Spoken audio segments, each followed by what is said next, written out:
Rock Jesus Royal family search.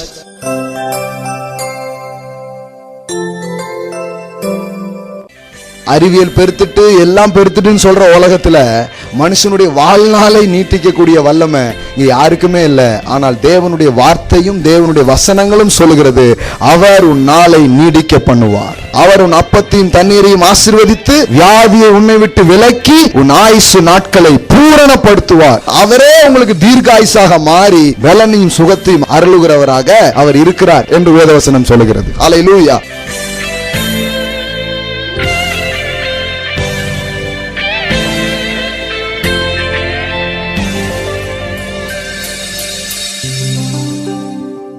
தெய்வீக சுகத்தை குறித்து நாம் படித்து வருகிறோம். Divine healing. இந்த உலகம் சுகம் அப்படிங்கிறது இன்னைக்கு ஒரு சவாலான காரியமா இருக்கு, ரொம்ப சேலஞ்சிங்கான ஒரு காரியம். ஒரு மனிதன் தன் ஆரோக்கியத்தை அடைவதற்கு எதை வேணாலும் கொடுக்கணும் அப்படிங்கிற அளவுக்கு ரெடியா இருக்கிற ஒரு சூழல். சொல்லப்போனா தன்னுடைய பெரும் பணத்தை இன்றைக்கு சுகத்தை பெற்றுக்கொள்வதற்காக மனுஷன் செலவு பண்றான். சிலர் இப்படி சொல்றாங்க, என்ன சொல்றாங்கன்னா, முதல் 30 வருடங்கள் தன் ஆரோக்கியத்தை எல்லாம் தொலைச்சி நிறைய சம்பாதிக்கிறான். 30-40 வருடம். அடுத்த 40 வருடம் இழந்த ஆரோக்கியத்தை மறுபடியும் பெறதுக்கு அந்த காசெல்லாம் செலவு பண்றான். எல்லாமே டேலி ஆயிடுச்சு. முதல் 40 என்னது சம்பாதிக்க, அடுத்த 40 என்ன பண்ண ஆரோக்கியத்தை தொலைச்சி சம்பாதிக்கிறான். அடுத்த 40 ஆரோக்கியத்தை காப்பாத்துறதுக்காக பண்றான் அப்படிங்கிற மாதிரி ஒரு பொதுவான காரியங்கள்லாம் சொல்றாங்க. இதெல்லாம் இந்த உலகத்துல நடந்துகிட்டு இருக்கும் போது நாம் தேவனுடைய வார்த்தையை நாம் கவனிப்பதின் மூலம் இந்த வியாதி பலகீனங்கள் நிறைந்த இந்த உலகத்தில் தெய்வீக சுகத்தில் நம்மால் நடைபோட முடியும். அல்லேலூயா. It's God's idea. எல்லாம் சொல்லுங்க, இட்ஸ் காட்ஸ் ஐடியா. எல்லாம் சொல்லுங்க, சுகம் என்னை குறித்த தேவனுடைய விருப்பமா இருக்கிறது.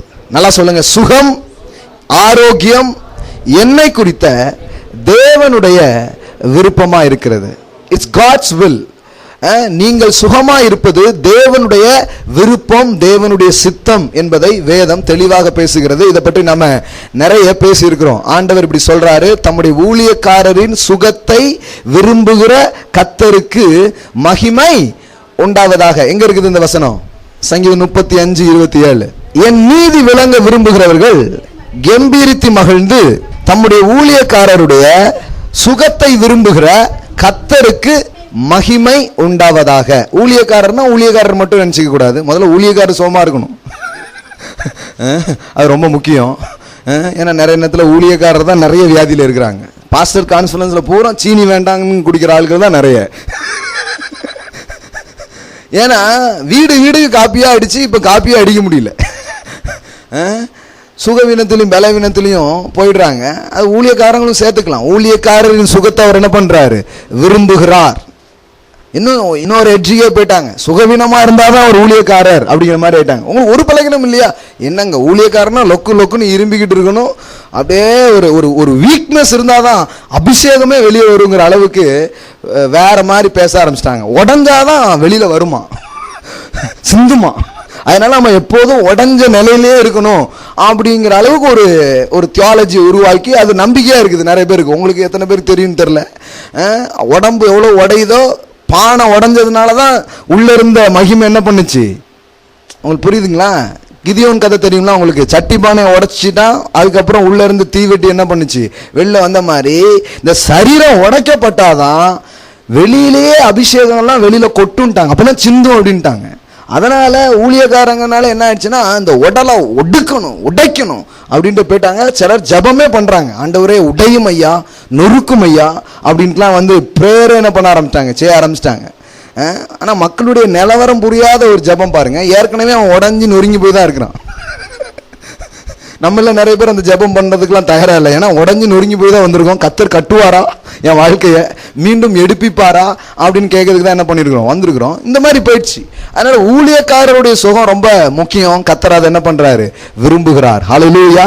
ஆரோக்கியமா இருக்குன்னு விரும்புகிறார். இயேசு இந்த பூமியில் வாழ்ந்த போது ஒரு நாளும் அவர் வியாதிப்பட்டவராய் அவர் இல்லை. முழு சுகம் உள்ளவராய் அவர் இந்த ஊழியத்தை செய்தார். ஹல்லேலூயா. 33 வருஷம் இந்த உலகத்துல வாழ்ந்தார். ஒரு நாள் அவர் வியாதிப்படவில்லை. எல்லா நாளும் ஆரோக்கியத்தினாலாக அவர் செலவிட்டார். அவர் மூலம் எவ்வளவு அபிஷேகம் வெளியே வந்தது. புரியுதா புரியலையா? இயேசு ஊழியத்தில் அபிஷேகம் வந்துச்சா வரலையா? சிலுவையில் அவரை உடைச்சாங்க, கிழிச்சாங்க, எல்லாம் பண்ணாங்க. ஆனால் அதுக்கு முன்னாடி உடைச்சி கிழிச்சுக்கிட்டு இந்த இருதயம் கிழிஞ்சதுனால தான் அபிஷேகம் வருதுன்ட்டாரா? கிட்னி ஃபெயிலியர் ஆனதுக்கு அப்புறம் தான் இந்த வரமே வேலை செய்ய ஆரம்பிச்சது அப்படின்னாரா இயேசு? அந்த மாதிரிலாம் இயேசு பண்ணல. இயேசு முழுவதுமாய் தேவனுடைய அபிஷேகத்தை அவர் வெளிப்படுத்தினார். ஆரோக்கியத்தோடு அதை அவர் வெளிப்படுத்தி இருக்கிறார். ஹல்லேலூயா. எல்லாம் சொல்ல வேண்டியது ரொம்ப அவசியம். பாருங்க, ஊழியக்காரன் சுகத்தை விரும்புகிற கர்த்தர். எல்லாம் சொல்லுங்க, கர்த்தர் சுகத்தை விரும்புகிறார். ஆமென். கர்த்தர் நல்லவர். கர்த்தர் உங்க வாழ்வையும் உங்க சுகத்தையும் விரும்புகிறவர். அவரே அதுல என்ன பண்றாரு? விரும்புகிறார் அப்படின்னு வேதவசனம் சொல்லுது. அதனால இந்த உலகம் வியாதிக்கு மேல வியாதி, பலவீனத்துக்கு மேல பலவீனம் பேசிட்டு இருக்கும் போது சபை எழுந்து நின்று ஒண்ணு சொல்லணும், இல்ல பலத்தின் மேல் பலன், ஹல்லேலூயா, சுகத்தின் மேல் சுகம் உண்டாகிற ஒரு நாள் என்று நாம் சொல்ல வேண்டிய ஒரு காரியம் இருக்கிறது. அதை நாம் நம்பி விசுவாசித்து விசுவாசிகளா இருக்கிற ஒவ்வொருவரும் தெய்வீக சுகத்தில் வாழ்வது நடப்பது தேவனுடைய சித்தமா இருக்கிறது. அது இந்த உலகத்துக்கு ஒரு பெரிய டெமான்ஸ்ட்ரேஷனா இருக்கும். கிங்டம் சொல்றோம். கிங்டம்னா என்ன? அது வெறும் பேச்சில கிடையாது, அது பலத்திலே நிரூபணம் பண்ணப்படுகிற ஒரு காரியமாக அது இருக்கிறது. அப்போ வியாதி நிறைஞ்ச உலகத்துல ஆரோக்கியம் உள்ளவங்களா விசுவாசிகள் இருந்தாலே அதுவே இந்த உலகத்துக்கு பெரிய மாதிரியா இருக்க ஆரம்பிக்கும். ஆமென். நம்ம நிறைய காரியத்தில் மாதிரியா இருக்கணும்னு நினைக்கிறோம். நல்லதுதான், பரிசுத்தத்தில் இருக்கணும், ஒழுக்கத்தில் இருக்கணும்னு நினைக்கிறோம். அது மாதிரி ஆரோக்கியத்திலும் நீங்க மாதிரியா இருக்கிறத ஆண்டவர் விரும்புகிறார். ஹல்லேலூயா. ஆவி, ஆத்துமா, சரீரம் குற்றமின்றி காக்கப்படுவதாக. எல்லாமே காக்கப்படணும்னு அவர் நினைக்கிறார். ஆனால் நம்ம ஆளுகள் என்ன பண்றாங்கன்னா, ஆவியில நான் என்ன ஆவியை காத்து கொள்கிறேங்கிறாங்க. இல்லைங்க, ஆவி, ஆத்துமா, சரீரம் மூணுமே குற்றமின்றி என்ன பண்ணப்படணும்? காக்கப்படணும். அதாவது குற்றமின்றினா பாவத்தை பத்தி அது சொல்ல, அது என்னன்னா பாதிப்பு இல்லாம முழுமையா நிறைவோடு இருக்கிறதை குறித்து அது என்ன பண்ணிருக்குது? பேசி இருக்குது. நம்ம குற்றம்னாலே குத்தம்னு நினைச்சுக்கிறோம். அப்படி கிடையாது. சரீரத்துல குத்தம் இல்லாம இருக்கிறது என்ன? ஆரோக்கியமா இருக்கிறது. அதான் குத்தம் இல்லாம இருக்கிறது. ஹல்லேலூயா. எல்லாத்துலயும் இப்படி நன்றா இருக்கிறத தேவன் விரும்புகிறார். வேதம் அதை வலியுறுத்தி பேசுகிறது.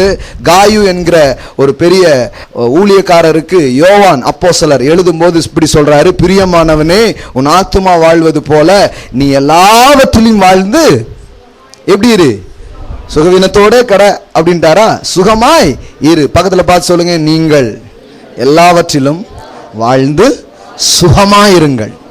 இதுதான் ஆண்டோட விருப்பம். ஆமென்.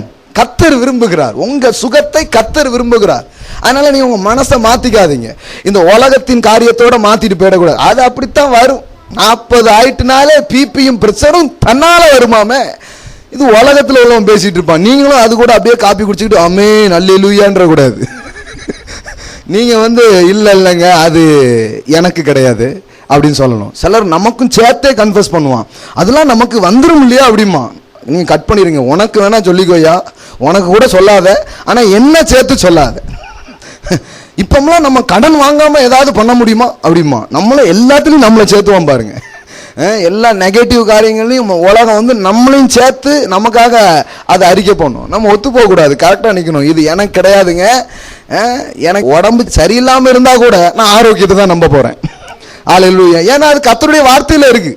அதை நான் அனுபவிக்கிற வரைக்கும் நான் அதான் நம்ப போறேன். தரித்திரத்துல இருந்தாலும் நான் ஐஸ்வர்யத்தை நம்ப போகிறேன். ஏன்னா ஒரு நாள் ஐஸ்வர்யம் வாழ்க்கையில முழுமையா வெளிப்படுவதை நான் பார்ப்பேன். ஆமென். ஆன பிறகு இதெல்லாம் நம்புறது விசுவாசிக்கிறது கிடையாது. இது ஆவறதுக்கு முன்னாடி அப்படிதான் நம்பணும், அப்படிதான் விசுவாசிக்கணும். அதுக்கப்புறம் அது ஆக ஆரம்பிச்சிடும். ஆமென். இது எல்லா காரியமும் அப்படிதான் இருக்கு பாருங்க. அப்போ உலகம் இன்னைக்கு ஆரோக்கியத்திற்கு பெரும் விலையை கொடுக்க அது ரெடியா இருக்குது. ஆப்பிள் கம்பெனி உடைய கதை நீங்க படிச்சிருக்கீங்களா? ஸ்டீவ் ஜாப்ஸ் அவர் பாத்தீங்கன்னா கேன்சர் நோயினால மரித்து போனார். அவர் எத்தனையோ லட்சம் ஒரு நாளைக்கு தரேன், ஒரு நாள் எக்ஸ்டெண்ட் பண்ணி கொடுத்தா அவ்வளவு தரேன் அப்படின்னாரு.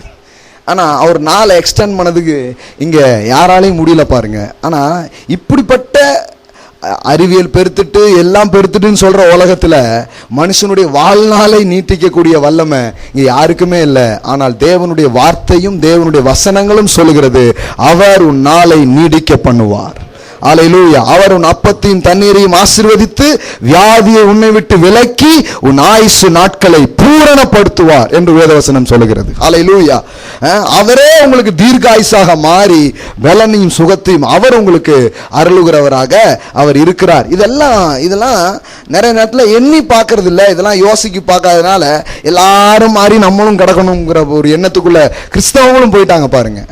அவங்க போன வாரமே சொன்னேன் இல்லையா, அவங்களுக்கு ஏதாவது வயிற்று வலி வாய் வலி ஏதாவது இருந்துடக்கூடாது, உடனே பவுலுக்கு இருந்துச்சு தீமுத்தைக்கு இருந்துன்னு சொல்லிட்டு நானும் வயிற்று வலியே கிடக்கேன் அப்படின்றது. அப்படி இந்த பைபிளை யூஸ் பண்ணாம வேதத்தில் இருக்கிற ஒட்டுமொத்த சத்தியத்தை நாம் புரிந்து கொள்ள வேண்டும். இயேசு கல்வாரி சிலுவையில நம்முடைய சுகத்துக்காக பெரிய கிரயத்தை செலுத்தி இருக்கிறார். ஆகையினாலதான் வேதம் சொல்லுகிறது, அவருடைய தழும்புகளினாலே நீங்கள் குணம் ஆனீர்கள். ஹல்லேலூயா. எல்லாம் சொல்லுங்க, இயேசுவின் தழும்புகளால் நான் சுகமானேன்.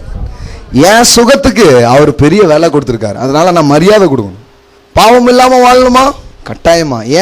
ஏன்னா அவர் என் பாவத்தை சுமந்து என் பாவத்தின் நிமித்தம் தண்டிக்கப்பட்டிருக்கிறாரு. இதை வேதவசனத்தில் இதை நம்ம பார்க்கிறோம். அப்போ பாவத்தை நம்ம எதிர்க்கிறது மாதிரி எதையும் எதிர்க்கணும், நோயையும் எதிர்க்கணும். எதிர்த்தாதான் போகும். எல்லாம் சொல்லுங்க, எதிர்த்தாதான் போகும். நல்லா பக்கத்தில் பார்த்து சொல்லுங்க, வாழ்க்கையில எதையும் நீங்க எதிர்த்தாதான் போகும். அது எதுவாக வேணாலும் வச்சுக்கோங்க. தரித்திரத்தை எதிர்த்தாதான் தரித்திரம் போகும். கெட்ட பழக்கங்களை எதிர்த்தாதான் அது போகும். வாழ்க்கையில் இருக்கிற எந்த மோசமான காரியங்களையும் இது என் வாழ்க்கையில் இருக்கக்கூடாது, நான் இதை எதிர்க்கிறேன்னா தான் அது போக ஆரம்பிக்கும் பாருங்க. அதனாலதான் வேதம் சொல்லுது, எதிர்த்து நில்லுங்கள் அப்பொழுது அவன் ஓடி போவான். ஹல்லேலூயா. தேவனுக்கு கீழ்ப்படிந்திருங்கள், பிசாசுக்கு எதிர்த்து நில்லுங்கள், அப்பொழுது அவன் உங்களை விட்டு ஓடி போவான். அவனும் அவனுடைய கிரியைகளும் உங்க வாழ்க்கையை விட்டு விலகுவதை நீங்க என்ன பண்ணுவீங்க, பார்ப்பீர்கள். இப்போ ஆரோக்கியத்தை தேவன் பேசுகிறார். உலகம் அதை தேடுகிறது, நமக்கோ அதை பாக்கியமாக தேவன் அருளி இருக்கிறார். அல்லேலூயா. சபை இதை முதல்ல சபை புரிஞ்சுக்கணும், இது முதல்ல விசுவாசிகள் புரிந்து கொள்ளணும். புரிந்து கொண்டு அப்படி வாழும்போதுதான் உலகமும் அந்த நிறைவிலை பங்கடைய, இந்த நிறைவிலை பங்கு கொள்ள ஆசையாய் உள்ளே அவர்கள் வருவார்கள். நிறைய பேர் பாருங்க, ஆண்டவர்கிட்ட வந்த சாட்சியெல்லாம் சொல்லும்போது நிறைய பேர் சொல்லி நான் கேட்டிருக்கேன், நான் உடம்பு சரியில்லாமல் இருந்தேங்க, ஆண்டவர் எனக்கு சுகம் கொடுத்தாரு. பாருங்க, இது எவ்வளோ பெரிய டூல் பாருங்க. ஜனங்கள் தேவனுடைய அன்பை அறிந்து கொள்ள இது ரொம்ப முக்கியமான ஒரு காரியமாக இது இருக்கிறது. ஓகே, இந்த சுகத்தை குறித்து வேதம் அவ்வளோ பேசுகிறது. இன்னும் சில காரியங்கள் சொன்னேன். தேவன் தன்னை அப்படிப்பட்டவராக வெளிப்படுத்துகிறார் அப்படின்னு சொன்னேன். யாத்ராகமத்தில் அவர் எப்படி சொல்றாரு, நானே உன் பரிகாரியாகிய கர்த்தர், எகிப்தியருக்கு வரப்பண்ணின நோய்கள் ஒன்றையும் நான் உனக்கு, எல்லாம் சொல்லுங்க, நோய்களில் ஒன்றையும் நான் உனக்கு வரப்பண்ணேன். அவர் வரப்பண்ணேன்ட்டாரு. ஆனா நம்ம ஆட்கள்லாம் என்ன சொல்லுவாங்கன்னா, கத்தர் தான் இந்த கட்டியை கொடுத்துருக்காரு, கத்தர் தான் என் காலை உடைச்சாரு, கத்தர் தான் ஏதோ ஒரு வியாதியை என் பிள்ளைக்கு கொடுத்துருக்காரு, என் கணவர் கொடுத்துருக்காரு அப்படின்லாம் சொல்றாங்க. அவர் சொல்றாரு, நான் வியாதியை வர பண்ணேன், ஒரு நோயையும் நான் வர பண்ணேன் அப்படின்ட்டார். அவர் வர பண்ணேன்னு சொன்னதுக்கு அப்புறம் இவங்கெல்லாம் என்ன பேசுறாங்கன்னா, அப்ப எந்த கத்தரை பத்தி பேசுறாங்கன்னே தெரியல. ஏன்னா வேதத்துல சொல்லியிருக்கிற கத்தர் சொல்றாரு, நான் நோய் ஒன்னையும் நான் உனக்கு என்ன பண்ண மாட்டேன், வர பண்ணேன், நானே உன் மருத்துவர், நானே உன்னை குணமாக்குகிறவர், நானே உன் பரிகாரி அப்படின்னு சொல்லிட்டாரு. ஆனா இவங்கெல்லாம் என்ன சொல்றாங்கன்னா, கத்தர் தான் இதை கொடுத்துருக்காரு, கத்தர் தான் அனுப்பிச்சிருக்கிறாரு அப்படின்லாம் சொல்லிட்டு இருக்காங்க. யோசித்து பாருங்க, கத்தரை குறித்த பரிபூர்ணமான வெளிப்பாட்டை இயேசுவிலே நாம் காண்கிறோம். இயேசு இந்த பூமியில் இருந்த போது யாருக்காவது வியாதி கொடுத்தாரா? தம்பி, நீ கொஞ்ச நாளா கூட்டத்தில் உன்னை பானவே காணும், ஒரு கண்ணு டங்கின்னு போட்டோம் அப்படின்னு நோண்டி விட்டாரா? யாருக்காவது காலை பிசங்கி விட்டாரா? இந்த பூமியில் இருந்த போது யாருக்காவது இயேசு வியாதி கொடுத்தாரா? கொடுக்கல. மாறாக எப்பேற்பட்ட வியாதி உள்ளவர்களும் அவரண்டை வந்த பொழுது அவர்களை சுகப்படுத்தினார். ஹல்லேலூயா. சொல்ல போனா அவர் எப்போதும் செய்த ஒரு காரியம் இருக்கும் என்றால் அவர் சுகமாக்கினார். ஹல்லேலூயா. அவர் பிரசங்கித்தார், அவர் என்னெல்லாமோ பண்ணார். ஆனா எல்லாத்தோட அதிகமா என்ன பண்ணார் நீங்க பாத்தீங்கன்னா, அவர் ஜனங்களை சுகமாக்கினார். இயேசுவின் ஊழியத்திலே ரொம்ப பிரதானமான ஒரு காரியமாக அது இருக்கிறது. அப்போ சுகம் நமக்கான கடவுளுடைய சித்தமும் நோக்கமுமா இருக்கிறதுனா, அப்ப நாம அதை வாஞ்சிக்கிறதுலையும் ஆசைப்படுறதுலையும் தப்பு இல்லை. அப்படி நாம் வாஞ்சிக்கும் போது, ஆசைப்படும் பொழுது தேவனுடைய ஆவியானவர் நமக்கு உதவி செய்து தேவன் நமக்கு வைத்திருக்கிற அந்த சுதந்திரமாகிய சுகத்திலே பங்கடைய நம் வாழ்க்கையில் அவர் கிரியை செய்ய ஆரம்பிப்பார். அல்லேலூயா. அப்படிதான் காரியங்கள் நடக்கும். எந்த ஒரு காரியமும் எடுத்துக்கோங்களேன், தேவன் அதை சுதந்திரமாக வைத்து விட்டார். சுகம் என்பது உங்கள் சுதந்திரம். It's your inheritance. இன்ஹெரிட்டன்ஸ்னா என்ன? நீங்க போராடி சம்பாதிக்கிற ஒரு காரியம் கிடையாது. அது உங்களுக்காக என்ன பண்ணப்பட்டிருக்கிறது? வைக்கப்பட்டிருக்கிற ஒரு காரியம். இயேசு அதை இப்படி சொன்னார், அது பிள்ளைகளின் அப்பம் அப்படின்ட்டார். இட்ஸ் a children's bread அப்படின்ட்டார். அப்ப என் பிள்ளைகளுக்கு நான் என்ன வச்சிருக்கிறேன்? சுகம் என்கிற அப்பத்தை வைத்திருக்கிறேன். நீங்க வந்து வாங்கி புசிக்கலாம், சாப்பிடலாம், பங்கு பெறலாம் அப்படின்னு சொல்லி எல்லோருக்கும் அவர் என்ன பண்றார்? அழைப்பு கொடுக்கிறார். யார் வேணாலும் வந்து சுகத்தை என்ன பண்ணலாம்? எடுத்துக்கலாம். இப்ப நாம் இது கர்த்தருடைய சித்தம் என்று விசுவாசித்து இதனோடு நாம் ஒத்துழைக்க ஆரம்பிக்கும் போது எப்பேற்பட்ட வியாதியிலிருந்து நம்ம குணமாக முடியும். ஏன்னா வேதவசனம் சொல்லுது, அவர் உன் அக்கிரமங்களை எல்லாம் மன்னித்து உன் நோய்களை எல்லாம் குணமாக்கி. சங்கீதம் 103 படிக்கிறோம், உன் அக்கிரமங்களை எல்லாம் மன்னிக்கிறார். எல்லா பாவத்தையும் ஆண்டவர் மன்னிக்கிறாரா? இது கேட்டு பாருங்க. சிலருக்கு அது கூட டவுட்டா இருக்கும். இல்லைங்க, சிலதான் மன்னிப்பாரான்ட்டு. அது அந்த ஆட்களை ஒன்றும் பண்ண முடியாது. கர்த்தர் எல்லா அக்கிரமங்களும் என்ன பண்றாரு? மன்னிக்கிறாரு. அது மாதிரி இன்னொன்னு நம்ம புரிஞ்சுக்கணும், எல்லா நோயையும் அவர் குணமாக்குகிறார். அல்லேலூயா. எல்லா பாவங்களையும் எப்படி இயேசு மன்னிக்கிறாரோ அதுபோல எல்லா நோயையும் அவர் குணமாக்குகிறார். அப்போ இல்லைங்க, கேன்சர் வந்து இன்னைக்கு ரொம்ப, அதுக்கு மருந்தே இல்லைங்க, ரொம்ப பெரிய வியாதி இல்லைங்க. கேன்சர் இந்த உலகத்தில் அதிகாரம் உள்ள ஒரு காரியம் கிடையாது. இயேசு சொன்னார், வானத்திலும் பூமியிலும் சகல அதிகாரமும் எனக்கு கொடுக்கப்பட்டிருக்கிறது. கேன்சரை விட அதிகாரம் உள்ள ஒருவர் இருக்கிறார், அவர் இயேசு. அவருடைய நாமத்திலே எந்த கேன்சர்ல இருந்து நீங்க வெளியே வர முடியும், எந்த நோய் படுக்கையில இருந்தும் நீங்க வெளியில எந்திரிச்சு வர முடியும். நீங்க வந்து கோஆபரேட் பண்ணா போதும். கர்த்தருடைய வார்த்தையோடு நீங்க கோஆபரேட் பண்ணும் பொழுது தேவ ஆவியானவர் வந்து உங்களுக்கு வேலை செய்ய ஆரம்பிச்சிருவாரு. ஏன்னா அவர் வேலையே என்னன்னா உதவியாளர். அவர் வந்து உங்களுடைய ஹெல்ப்பர். அவர் வந்து உங்களுக்கு ஹெல்ப் பண்ணுவார். கரெக்டுப்பா, நல்ல முடிவு பண்ணிருக்க, உன் கூட நான் இருக்கேன் அப்படிம்பாரு. புரியல நிறைய பேருக்கு. புரியுதா புரியலையா? தேவனுடைய சித்தத்தை நீங்கள் எப்பொழுது தெரிந்து கொள்கிறீர்களோ அப்பொழுது தேவ ஆவியானவர் வந்து உங்களுக்கு உதவி செய்ய ஆரம்பிக்கிறார். நான் உனக்கு சப்போர்ட் பண்றேன், நீ அதை அடையிற வரைக்கும் நான் உனக்கு என்ன பண்ணுவேன்? உதவி செய்வேன்னு சொல்லி நீங்கள் சுகத்திலே வாழ, சுகத்தை எடுத்து அனுபவிக்க அவர் உங்கள் வாழ்க்கையில கிரியை செய்ய ஆரம்பிக்கிறார். ஹல்லேலூயா. சொல்ல போனா தேவ ஆவியானவரே நம்மளை சுகப்படுத்துகிறவராக இருக்கிறார். திரித்துவமே நம்மளை குணமாக்குகிற திரித்துவம் தான். தெரியுமா உங்களுக்கு? பிதாவாகிய தேவனை பத்தி என்ன சொல்லுது? நானே உன் பரிகாரி ஆகிய கர்த்தர். இயேசு என்ன பண்ணிட்டு இருந்தாரு? சுகமாக்கிட்டே இருந்தார். ஆவியானவர் என்ன பண்ணுவாரு? ஆவியானவர் சுகமாக்குறாரா? வசனம் சொல்றேன் பாருங்க, ரோமர் 8:11 பாருங்க. அன்றியும் இயேசுவை மரித்தோரிலிருந்து எழுப்பினவருடைய ஆவி உங்களில் வாசமாயிருந்தால் கிறிஸ்துவை மரித்தோரிலிருந்து எழுப்பினவர் உங்களில் வாசமாயிருக்கிற தம்முடைய ஆவியினாலே சாவுக்கேதுவான உங்கள் சரீரங்களை உயிர்ப்பிப்பார். தேவ ஆவியானவர் என்ன பண்றாருன்னா நமக்குள்ளாகவே தங்கி சாவை நோக்கி இந்த சரீரம் செல்லும் போது அவர் என்ன பண்றாருன்னா, இல்ல கூடாது, ஜீவனோட தான் இருக்கணும்னு சொல்லி இந்த சாவுக்கேதுவான சரீரங்களை கூட அவர் உயிர்ப்பிக்கிறார் என்று வேதவசனம் சொல்லுகிறது. அல்லேலூயா. எல்லாம் சொல்லுங்க, தேவாவியானவர் என் சரீரங்களை உயிர்ப்பிக்கிறார். நிறைய பேருக்கு பாருங்க, ஆவியில தான் ஆண்டவர் ஏதோ பண்ணுவாருங்கன்னு சொல்லுவாங்க. போன வாரம் நான் உங்களுக்கு சொன்னேன், அவருடைய வசனம் எதற்கு ஆரோக்கியமா இருக்கிறது? உடலுக்கெல்லாம். வெறும் ஆவிக்கும் ஆத்மாவுக்கும் போடல, அது எதுக்கு ஆரோக்கியமா இருக்குது?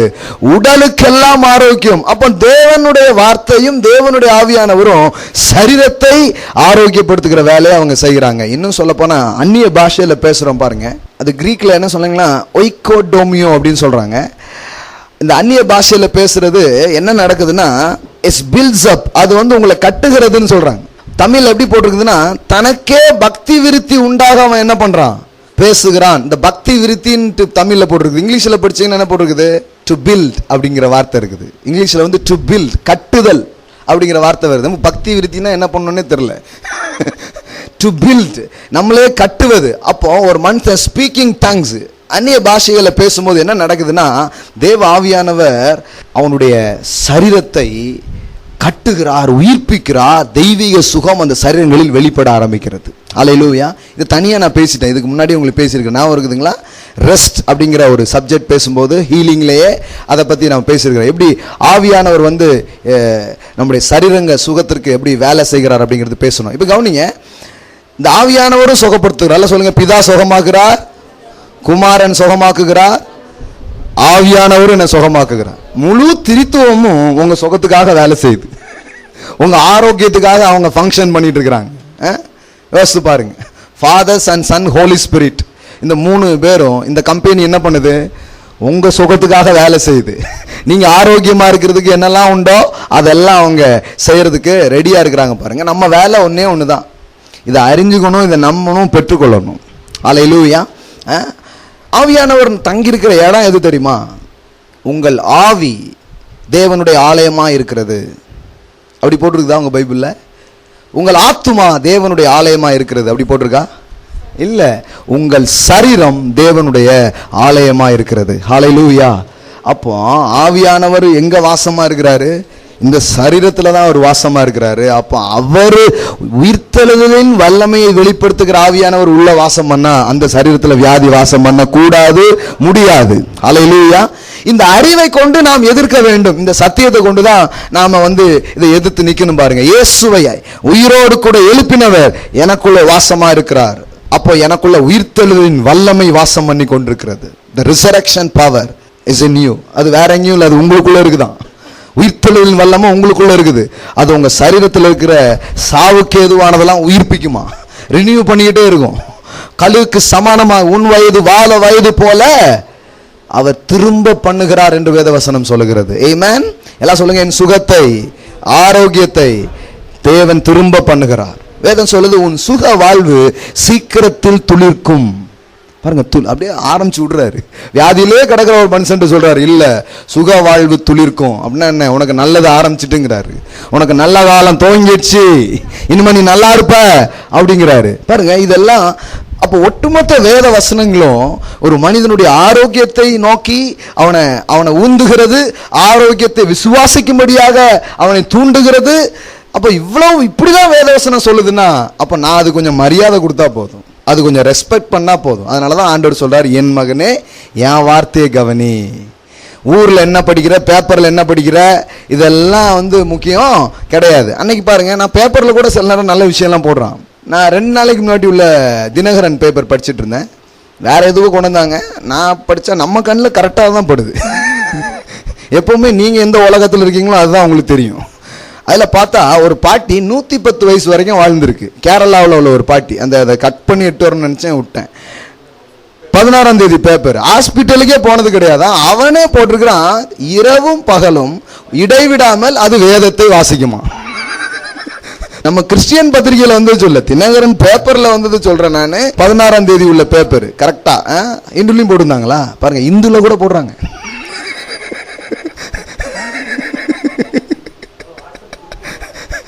அவ பாருங்க அங்க என்ன போட்டுருக்க, அந்த பாட்டி ஆஸ்பத்திரிக்கே போனது இல்லையா. அது காலையில கொஞ்சம் 4 அதிகாரம், ராத்திரி 4 அதிகாரம் வாசித்து கடைசி வரைக்கும் கண்ணு மங்கவே இல்லையா, தெம்பா போய் சேர்ந்திருக்கா. அவ்வளவல் மோசே மாதிரி பாருங்க, கண்ணு மங்கல ஆரோக்கியமா இருந்திருக்கேன். யோசித்து பாருங்க, இப்போ வசனம் ஆரோக்கியத்தை தருதுன்னு புரியாமலே அவங்க வாழ்க்கையில வேலை நடக்குது.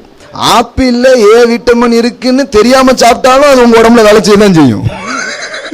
அது மாதிரி அந்த பாட்டிக்கு இந்த சத்தியம்லாம் தெரியுமான்னு தெரியல. அது என்ன படிப்போன்னு படிச்சிருக்கு, அது போய் அது ஆரோக்கிய குத்து 110 வயசு வரைக்கும் செஞ்சுரிலாம் போட்டு அதையும் தாண்டி 110க்கு அப்புறம் தான் அது போய் சேர்ந்துருக்கு பாருங்க. ஹல்லேலூயா. எந்த பலகீனமும் இல்லாம அது போயிருக்குது. இது நடக்குது பாருங்க. கர்த்தர் அப்போ வச்சிருக்கிறாரு. நான் யோசித்தேன், இதெல்லாம் நம்ம கண்ணில் ஏன் படுது அப்படின்ட்டு. நான் கூட மறந்துட்டேன், கரெக்டாக ஞாபகம் வந்துருச்சு பாருங்க சொல்றதுக்கு. அப்போ பாருங்க, முழுக்க தேவனுடைய ஏற்பாடு எப்படி இருக்குதுன்னா மனிதனுடைய வாழ்வுக்கான திட்டங்களாகத்தான் அது இருக்குது. அப்ப நாம அது கொஞ்சம் மரியாதை கொடுக்கணும், நாம அது கொஞ்சம் ரெஸ்பெக்ட் பண்ணணும். கர்த்தர் எப்படி விரும்பாருன்னா, இப்போ நான் கர்த்தரோட ஒத்துழைக்க விரும்புறேன், ஆவியானவரோட ஒத்துழைக்க விரும்புறேன், நான் ஆரோக்கியமா இருப்பேன், நான் செழிப்பா இருப்பேன், நான் நல்லா இருப்பேன், நான் ஜீவனுக்கு எதுவா என் நம்பிக்கையை நான் வைக்க போறேன் அப்படின்னு நீங்க பண்ணும்போது உங்க வாழ்க்கை மேலே எழும்புவதை எந்த சக்தியாலும் தடுக்க முடியாது. ஹல்லேலூயா. ஒவ்வொரு நாள் நீங்க முன்னேறுவீங்க, மேல வந்துகிட்டே இருப்பீங்க. ஆமென். நிறைய பேர்கிட்ட இந்த மாதிரி ஒரு தீர்மானம் கிடையாது, இந்த மாதிரி ஒரு வில்லிங்ஸ் அவங்களுக்கு கிடையாது. கொடுத்தா கொடுக்கார், கொடுத்தாலும் சித்தம், கொடுக்காட்டாலும் சித்தம். அது என்ன கொடுக்காத சித்தம்? அப்படி ஒரு சித்தத்தை நான் பார்த்ததே கிடையாது. தேவன் என் வாழ்வுக்காக தன் சொந்த மகனே கொடுத்தார். இதுதான் நான் பைபிள்ல படிச்சிருக்கிறேன். சொந்த மகனே கொடுத்தவர், பைபிள் சொல்லுது, அவரோடு கூட மற்ற எல்லாவற்றையும் உங்களுக்கு அருளாதிருப்பது எப்படி என்று வேதவசனம் கேட்குது. ஆமென். இந்த மாதிரி ஆட்கள்கிட்ட தான் கேட்கணும், ஐயா சொந்த மகனை கொடுத்தார, வேற என்னத்தை தரமாட்டாருன்னு நினைக்கிற? அவரோடு கூட எல்லாவற்றையும் எனக்கு அருளாதிருப்பது எப்படி என்று வேதவசனம் சொல்லுகிறது. ஹல்லேலூயா. தேவன் எந்த நேரமும் என் மேல நன்மையும் ஜீவனையும் வாழ்வையும் பொழிகிற தேவனாக அவர் இருக்கிறார். ஆமென். கர்த்தரை பத்தி இப்படிப்பட்ட ஒரு காட்சியும் இப்படிப்பட்ட மனப்பான்மை உங்களுக்கு இருக்கும்போது தான் நான் சொல்றேன், வாழ்க்கை அப்படியே மெருகு ஏறும் பாருங்க. வாழ்க்கையில ஜீவ கலை வெளிப்பட ஆரம்பிக்கும். அது சரீரத்தில் மட்டும் இல்ல, மனதிலே, சிந்தனையிலே, உங்கள் பொருள் உலகிலே, எல்லா காரியங்களிலையும் கர்த்தருடைய இந்த நன்மைகளை நீங்கள் பார்க்க முடியும். ஓகே, இந்த இதுக்கு பல வழிகளை கர்த்தர் வச்சிருக்கிறாருன்னு பேச ஆரம்பிச்சேன். அதுல முக்கியமான ஒரு வழி பற்றி நாம் இப்ப பேசிக் கொண்டிருக்கிறோம். அது என்னன்னா, கர்த்தருடைய பந்தி திருவிருந்தின் மூலம் எப்படி நமக்கு சுகம் உண்டாகிறது அப்படிங்கிறத பேச ஆரம்பிச்சோம். 2 வாரமா பேசிட்டு இருக்கிறோம். இப்ப 3வது வாரம் அதை ஆரம்பிக்கிறோம். 1 கொரிந்தியர் 11ஆம் அதிகாரம் எடுத்துக்கோங்க. ஒரு இப்படி கர்த்தர் சுகத்துக்காக பல ஏற்பாடு அவர் பண்ணி வச்சிருந்தாலும் ஒரு விசுவாசி ஏன் சுகமா இருக்கிறது இல்ல? ஏன் அவர்கள் ஆரோக்கியமா இல்ல? அதுக்கு என்ன காரணம் அப்படின்னா, ஒரே ஒரு காரணம் இருக்கிறதா தான் பவுல் அப்போஸ்தலன் சொல்றாரு. 1 கொரிந்தியர் 16வது அதிகாரம் 30வது வசனம், இது நிமித்தம் உங்களில் அநேகர் பலவீனரும் வியாதி உள்ளவர்களுமாய் இருக்கிறார்கள், அநேகர் நித்திரையும். இது நிமித்தம் அப்படிங்கிறார். ஒரு விசுவாசி வியாதியா இருக்கிறதுக்கு ஒரே ஒரு காரணம். இந்த இது நிமித்தம் தமிழ்ல வருது, இங்கிலீஷ்ல எப்படி வருது? ஃபார் திஸ் ரீசன் அப்படின்னு வருது. மெனி ரீசன் கிடையாது. ஃபார் திஸ் ரீசன் என்னது? பல காரணங்கள் இருக்கு, அதுல ஒரு காரணம் அப்படி கிடையாது. ஒரே ஒரு காரணம் தான் இருக்கு. அது என்னன்னா, கிறிஸ்து இவ்வளவு தன் சரீரம் பிக்கப்படவும் தன் ரத்தம் சிந்தப்படவும் மிகப்பெரிய ஒரு செயலை அவர் செஞ்ச பிறகும் அது என்னன்னு அவன் நிதானிக்கவில்லை, அதை அறியவில்லை. ஆகையினால் விசுவாசிகள் வியாதி உள்ளவர்களாக இருக்கிறார்கள். தங்கள் வாழ்நாளை முழுமையும் எட்டாமல் அவர்கள் அந்த ப்ரீ மெச்சூர் டெத், நித்திரை அடைந்திருக்கிறார்கள்லாம் தூங்கிட்டாங்கன்னு நினைச்சுக்காதீங்க. அவர்கள் அந்த சீக்கிரமாய் மரித்து போனார்கள் அப்படின்னு போட்டிருக்குது. நம்ம எப்படி மாத்திட்டுனா, சபை அந்த சப்ஜெக்டை திருவிருந்தை எடுத்ததுனாலதான் அவனுக்கு வியாதி வந்துட்டு செத்து போயிட்டான் அப்படின்னு மாத்தி விட்டு எப்படி இருக்குது பாருங்க. அதனாலதான் திருவிருந்தினாலே எல்லாருக்கும் என்னதாயிடுச்சு, ஐயோ இது திருவிருந்து நேரம்னு பாதி சபை காலி ஆயிரும். ஏன்னா அது ஒரு பயமுறுத்துகிற காரியமாக இன்னைக்கு பேசப்பட்டுட்டு அது ஆக்கிடுச்சு. நான் உங்களுக்கு சொன்னேன், இது எதை பத்தி சொல்லியிருக்குங்கிறத என்ன பண்ணோம், பேசணும். இது என்னன்னு நிதானிக்காம சிலர் எடுத்தாங்க. அவங்க எடுக்கும் போதே அவங்க எப்படிதான் இருக்கிறாங்க, வியாதியோடும் பலவீனமோடு இருந்தாங்க. ஆனா அது என்னென்ன புரியாம எடுத்ததுனால அதனுடைய பலனை அவர்கள் என்ன பண்ணவே இல்லை, அடையவே இல்லை அப்படிங்கிறது தான் அதை சொல்லியிருக்குதே தவிர, எடுத்ததுனால வியாதி வந்தது, எடுத்ததுனால செத்து போனான்னு என்ன பண்ணவே இல்லை, சொல்லவே இல்லை. 29, எண்ணத்தினாலெனில் அபாத்திரமாய் போஜனபானம் பண்ணுகிறவன் கர்த்தருடைய சரீரம் இன்னதென்று நிதானித்து அறியாததினால் தனக்கு ஆக்கினை தீர்ப்பு வரும்படி போஜனபானம் பண்ணுகிறான். அப்ப பாருங்க, அங்க பிரச்சனை என்ன, கர்த்தருடைய சரீரம் என்னங்கிறத அவன் என்ன பண்ணவே இல்லை, நிதானிக்கவில்லை. எல்லாம் சொல்லுங்க, நிதானிக்கவில்லை. இப்போ இன்னைக்கு ஒவ்வொரு காரியமா சொல்றேன், டைம் இருந்தா இதை சொல்றேன், எப்படி நிதானிப்பது அப்படிங்கிறத சொல்றேன். இன்னொன்னு இதுல ஒரு வார்த்தை இருக்கிறது, அபாத்திரமாய் போஜனபானம் பண்ணுகிறவன். அப்பனா என்னங்கிறது நான் உங்களுக்கு சொன்னேன், ஞாபகம் இருக்குதுங்களா? அபாத்திரமாய்னா என்ன, அது ஒரு ஆளை பற்றி அது சொல்லவில்லை, ஒருவருடைய நடத்தையை பற்றி அது என்ன பண்ணுகிறது, சொல்லுகிறது. அன்வர்தி மேனர் என்று வருகிறது. அது நம்ம என்ன சொல்லிட்டோம், ஒரு தப்பான ஆளு, மோசமான ஆளு என்ன பண்ணக்கூடாது, இதை எடுக்கவே கூடாது அப்படின்ட்டோம். ஆனா கிறிஸ்து யாருக்காக மரித்தாரு, பாவிகளுக்காக. ஒரே பெரிய கன்ஃபியூஸ். பாவிக்காக கிறிஸ்து மரித்தாருமோ, ஆனா கிறிஸ்துவின் ரத்தத்தையும் கிறிஸ்துவின் சரீரத்தையும் வச்சுக்கிட்டு யோகியர்கள் பங்கு பெறணும்னா அப்ப யார் வர முடியும்னு தெரியல. அப்ப இது அதை பற்றி சொல்லவில்லை, இது எதை பத்தி தான் சொல்லியிருக்குது, அவர்களுடைய நடவடிக்கையை பற்றி சொல்லுகிறது, நபரை பற்றி சொல்லவில்லை. எல்லாம் சொல்லுங்க, நடவடிக்கையை பற்றி சொல்லுகிறது, நபரை பற்றி என்ன பண்ணவே இல்லை, சொல்லவே இல்லை. அன்வர்தி மேனர், அபாத்திரமாய் என்று வருகிறதே தவிர அபாத்திர ராய் அப்படின்ட்டு என்ன பண்ணவே இல்லை, போடவில்லை அப்படிங்கிறது உங்களுக்கு சொன்னேன். இன்னும் நம்ம சில காரியங்கள் பார்த்தோம். இந்த அபாத்திரமாய் பானம் பண்ணுதல்னா என்ன, அப்படி என்ன இவங்க பண்ணாங்க அப்படிங்கிறத போன வாரம் நம்ம என்ன பண்ணோம், படிச்சோம். அப்படி எப்படி எடுத்தாங்க, பரிமாறதுக்கு முடியதுக்கு முன்னாடி என்ன பண்ண ஆரம்பிச்சான், அவன் எடுத்து சாப்பிட ஆரம்பிச்சிட்டான். இங்க பந்தியில் என்ன நடக்கிறதோ அதே தான், இலைய டப்புன்னு காலி பண்ணிடுது. ஆமா, கூட்டு வச்சுட்டு போனோமே கொஞ்ச நேரத்துக்கு முன்னாடி இந்த இலையில தானே, அது எங்க போச்சு அப்படின்னு தெரியாத அளவுக்கு கிளீன் பண்ணிடுறாங்க. அந்த மாதிரி முந்தி சாப்பிட்டார்கள்.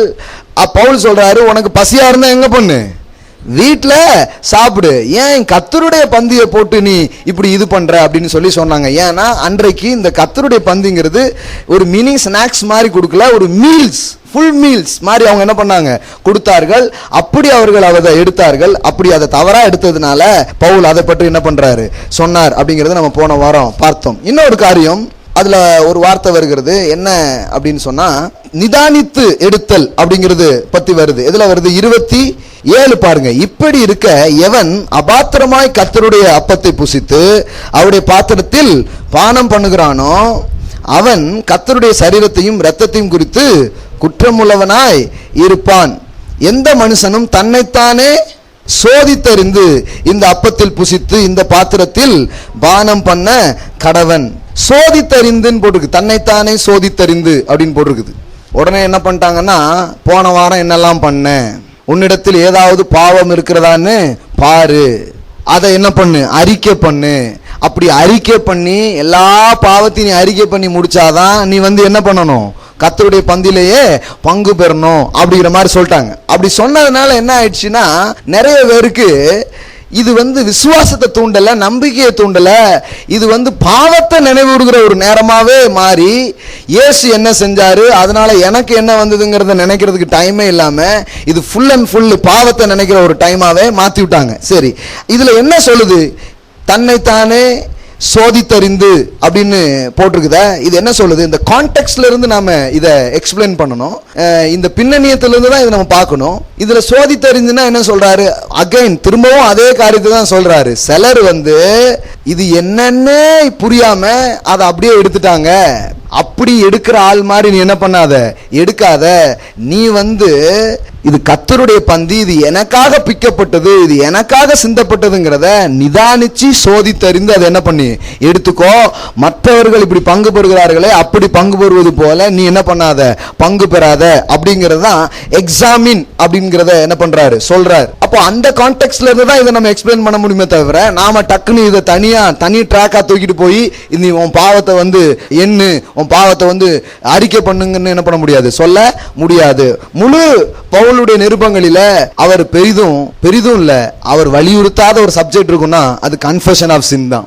ஏன்னா அவர் பெரிதும் எதை சொல்ல வந்தார்னா, எந்த வெளிப்பாட்டை கொடுக்க வந்தார்னா, இயேசுவை அறிக்கை பண்ணுவதை பற்றி அவர் சொல்ல வந்தார். ஹல்லேலூயா. பாவத்தை குறித்த நினைவு கூறுதல் இருந்து புது உடன்படிக்கை ஒரு மனிதனை கிறிஸ்துவை குறித்த நினைவு கூறுதலுக்கு அது கொண்டு போகிறது. அதுதான் பவுலுடைய நிருபத்தினுடைய நோக்கமா இருந்தது. அதனால அதை மையப்படுத்தி அவர் என்ன பண்ணாரு, பேச ஆரம்பித்தார். இன்னொரு வார்த்தை அதுல வருது, நியாய தீர்ப்பு அப்படின்னு ஒரு வார்த்தை வருது இல்லையா. நியாயம் தீர்க்க படம் அப்படின்னு 36வது வசனம், நம்மை நாமே நிதானித்து அறிந்தால் நாம் நியாயம் தீர்க்கப்படும். இதெல்லாம் அழுத்தம் கொடுத்து சொல்லுவாங்க, நிதானித்து அறிந்தால் நாம் நியாயம் தீர்க்கப்படும், இல்லைன்னா நியாய தீர்ப்பு வந்துடும் அப்படின்றாங்க. அந்த நியாய தீர்ப்பு, இந்த ஜட்ஜ்மெண்ட் அப்படிங்கிற அந்த வேர்டு அதுல யூஸ் பண்ணிருக்கிற வார்த்தை என்னன்னா கரிமா அப்படிங்கிற ஒரு கிரேக்க வார்த்தை யூஸ் பண்ணிருக்கிறாங்க.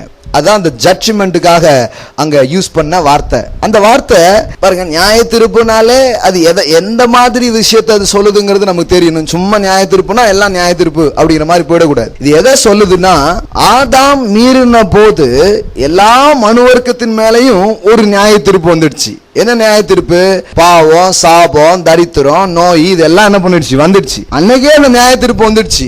அது எல்லாரையும் ஆண்டு கொண்டு, இன்னைக்கு காலையில பேசுனேன், பாவம் செய்யாதவர்களையும் அது என்ன பண்ணிச்சான், ஆண்டு கொண்டது அப்படின்னு போடுது. எல்லாத்தையும் ஆண்டு கொண்டு எல்லாருடைய வாழ்க்கையை அதுக்கு எடுத்துக்கிட்டு இருக்குது அந்த ஜட்ஜ்மெண்ட்.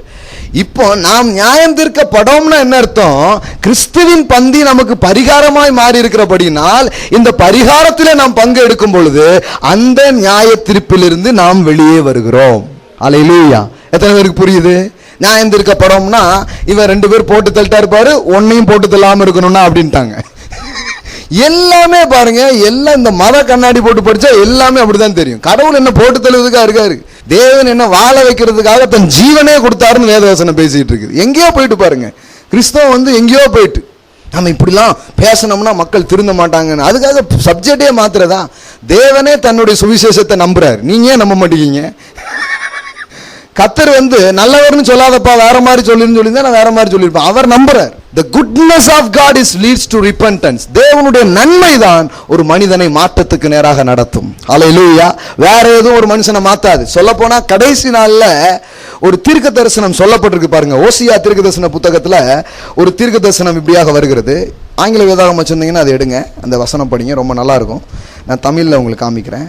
ஓசியா இந்த லாஸ்ட் டே பத்திய ப்ராஃபஸி. அந்த ப்ராஃபஸி என்னன்னா, ஜனங்கள் கடைசி நாட்களில் அவருடைய வாழ்க்கை எது மாற்றும், எவ்விதமாக அவருடைய வாழ்க்கை மாறும், அல்லது எந்த காரியம் ஜனங்களுடைய வாழ்க்கையை மாற்றுங்கிறத சொல்லியிருப்பாருங்க. ஓசியா 3:5. ஓசியா 3:5. பின்பு இஸ்ரவேல் புத்திரர் திரும்பி தங்கள் தேவனாகிய கர்த்தரையும் தங்கள் ராஜாவாகிய தாவீதையும் தேடி கடைசி நாட்களில் கர்த்தரையும் அவருடைய தயவையும் நாடி அஞ்சிகையாய் வருவார்கள். இங்கிலீஷ் பைபிள்ல படிங்க.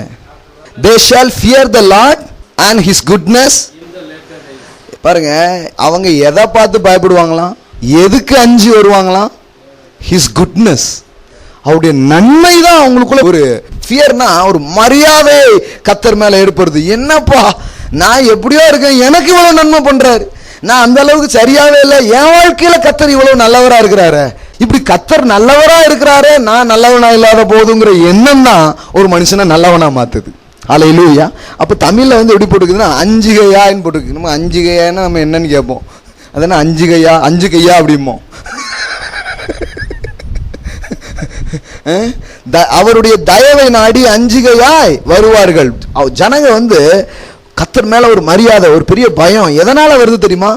the goodness of God. தேவனுடைய நன்மையை பார்த்து தான் அவருடைய வாழ்க்கை மாறுது பாருங்க. அப்ப பாருங்க, சும்மா அங்க 2 பேர் இதனாலதான் சபையில செத்து போனாங்க, வச்சு போட்டாங்க பாருங்க. நம்ம பைபிள் இந்த அப்போஸ்தலர் நடபடிகள்ல பாருங்க, இந்த ஒரு அனனியா சப்பிரால்னு ஒரு அதை எடுத்துக்கிட்டு முழு சபையை கொண்டுகிட்டு இருக்காங்க நிறைய பேர். இதுல வேற ஆண்டவரே அனனியா சப்பிராலின் நாள் திரும்ப வருவதாக அப்படிங்கிறாங்க. ஐயோ, விளங்கவே இல்லை பாருங்க. ஏன்னா ஆக்கின தீர்ப்பை மனதிலே கொண்டு பேசுகிறவர்கள் எல்லாரும் நியாய பிரமாணத்தின் பிரசங்கியார்கள், பழைய உடன்படிக்கையின் பிரசங்கியார்களாக இருக்கிறார்கள். ஜீவனையும் நீதியையும் மனதில் கொண்டு பேசுகிறவர்கள் புது உடன்படிக்கையின் பிரசங்கியாராக இருக்கிறார்கள்.